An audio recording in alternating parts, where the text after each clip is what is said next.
All right, I'm John Matz. This is Benjamin Corey. Hello.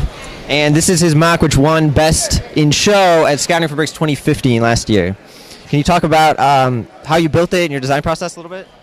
So one day I just decided I felt like building a new spaceship. I hadn't done that in a while. And recently I'd learned a lot about studs not on top building, or SNOT for short. And I decided to apply that new knowledge to a mock, and this was the result. I did a lot of different things with those techniques here, including the one built into the wing there.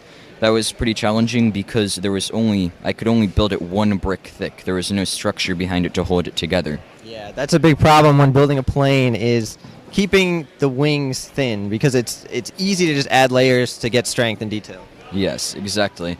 And that's actually what this bar on the back here is for. If I didn't have this, the wing would disintegrate because there's nothing there to hold it together. Oh, that's interesting, because I would have thought that was an aesthetic detail, but it's both aesthetic and structural. Exactly. When I added it, I just thought it looked nice, but as I kept building, I realized without it, the whole thing would fall apart. Nice. How about the cockpit?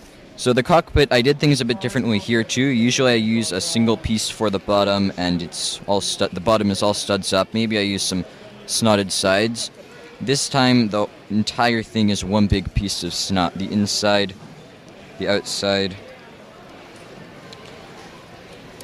the windshield is still one piece, but there's not much else you can do about that.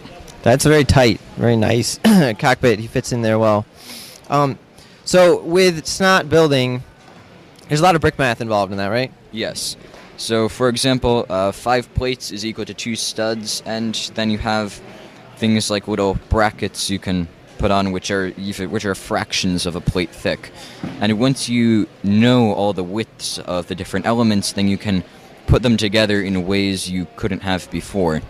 And it's not quite as complicated as it sounds, and once you know it, you can use it in any kind of mock, Exactly. like not just a plane, but you probably use it in your tank and other stuff like that as well. I've used those techniques in just about everything I've built since this. It's had a huge effect on how I build.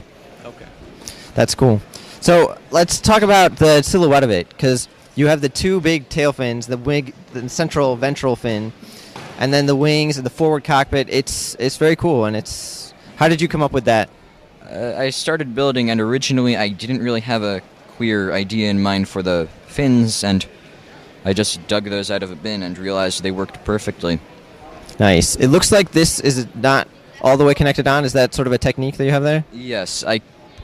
It's just sort of something I did on the fly. I didn't really have any way to connect it, and the back was sort of unfinished, so I just stuck one end on there, then jammed the other end between the other 2 fins. Nice. Whatever works, right? Yes.